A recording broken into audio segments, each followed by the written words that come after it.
નમસ્કાર વિદ્યાર્થી મિત્રો, હું છું ઝાલા જયેન્દ્ર અને તમે જોઈ રહ્યા છો ગુજરાતી એજ્યુકેશન. વિદ્યાર્થી મિત્રો, આજે હું તમને ધોરણ 6 વિષય ગણિત દ્વિતીય સત્ર સ્વપદે સોલ્યુશન કરાવવા જઈ રહ્યો છું. વિદ્યાર્થી મિત્રો, આપણે આજે જોવાનું છે ચેપ્ટર 8 દશાંશ સંખ્યાઓ. તો જોઈએ પ્રશ્ન 1 થી પ્રત્યેક વિધાન સાચું બને એ તે ખાલી જગ્યા પૂરો. તો વિદ્યાર્થી મિત્રો, અહીંયા હું પ્રશ્ન કે આન્સરનું વાંચન નથી કરતો, તમારે જાતે જોઈને લખવું પડશે. તો તમે જોઈ શકો છો પ્રશ્ન 1.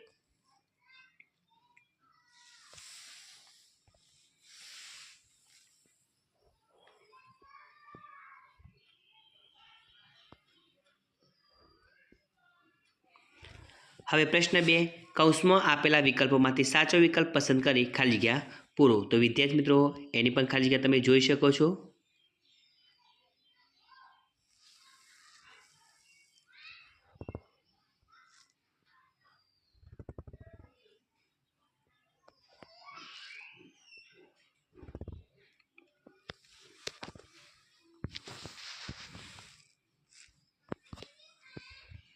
હવે પ્રશ્ન 3, એની અંદર પણ વિકલ્પો આપેલા છે. વિકલ્પો તમે જોઈ શકો છો કઈ રીતે આપેલા છે અને એ વિકલ્પો તમારે લખવાના રહેશે.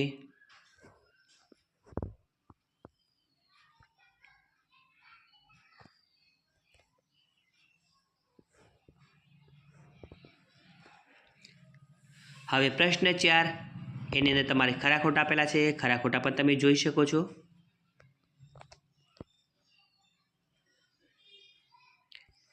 પ્રશ્ન 5ની અંદર સંકેતો આપેલા છે. સંકેતો કઈ રીતે મૂકવાના એ તમારે જોઈને લખવાનું રહેશે.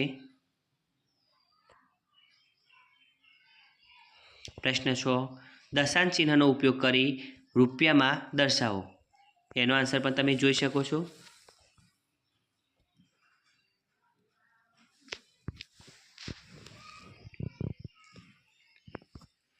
હવે પ્રશ્ન 7, દશાંશ ચિહ્નનો ઉપયોગ કરી મીટરમાં દર્શાવો. 100 વડે ભાગવા. તમે જોઈ શકો છો. પ્રશ્ન 8, દશાંશ ચિહ્નનો ઉપયોગ કરી કિલોગ્રામમાં દર્શાવો. એ પણ તમારે 1000 વડે ભાગવાના છે. તમે જોઈ શકો છો. પ્રશ્ન 7ની અંદર તમારે 100 વડે ભાગવાના હતા, જ્યારે પ્રશ્ન 8ની અંદર તમારે 1000 વડે ભાગવાના છે. માટે તમે જોઈ શકો છો પ્રશ્નને આન્સર. હવે પ્રશ્ન 9, દશાંશ ચિહ્નનો ઉપયોગ કરી કિલોમીટરમાં દર્શાવો. એની અંદર પણ તમારે 1000 વડે ભાગવાના છે. વિદ્યાર્થી મિત્રો, તમે જોઈ શકો છો કઈ રીતે છે. હવે પ્રશ્ન 10, દશાંશ ચિહ્નનો ઉપયોગ કરી સેમીમાં દર્શાવો. એ તમારે 10 વડે ભાગવાના છે. તમે જોઈ શકો છો 5 મીમી બરાબર 0.5 સેમી. એવી જ રીતે તમારે લખવાનું રહેશે. હવે પ્રશ્ન 11, સરવાળા કરો. તો વિદ્યાર્થી મિત્રો, સરવાળા તો બધાને આવડતા જ હોય, પણ આ સરવાળા તમે જોઈ શકો છો કેવી રીતે આપેલા છે. જે વિદ્યાર્થી મિત્રો સ્પીડમાં નથી લખી શકતા એ સ્ક્રીનશોટ પાડીને પછી શાંતિથી સારા અક્ષર લખી શકે છે.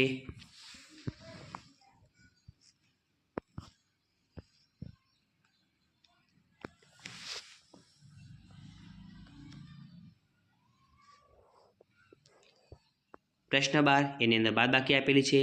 તમે જોઈ શકો છો બાદબાકી.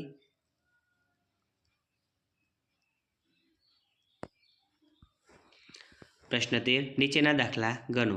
એ પણ તમે જોઈ શકો છો.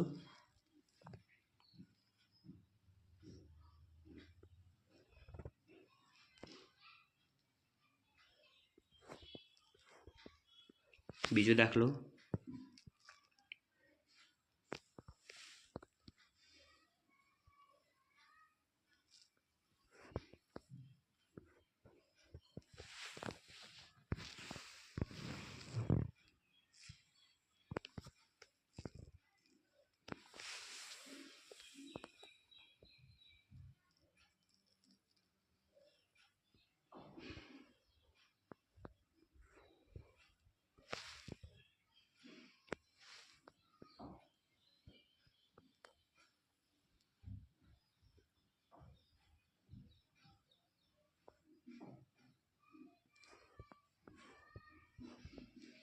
નંબર 5, 6 કિલોગ્રામ ખાંડમાંથી 4.5 કિલોગ્રામ ખાંડ વપરાઈ ગઈ.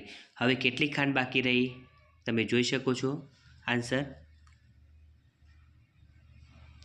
નંબર 6, મહેશને 15 કિમી અંતર દૂર કરવાનું હતું. તે 6 કિમી 500 મીટર અંતર બસમાં ગયો, 6 કિમી 750 મીટર રિક્ષામાં ગયો અને બાકીનું અંતર ચાલ્યો. તો મહેશ કેટલું ચાલ્યો?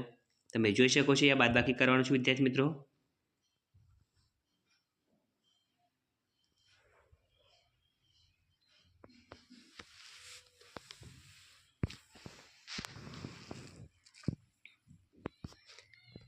હવે પ્રવૃત્તિ એની અંદર જોડકા આપેલા છે, જોડકા તમે જોઈ શકો છો।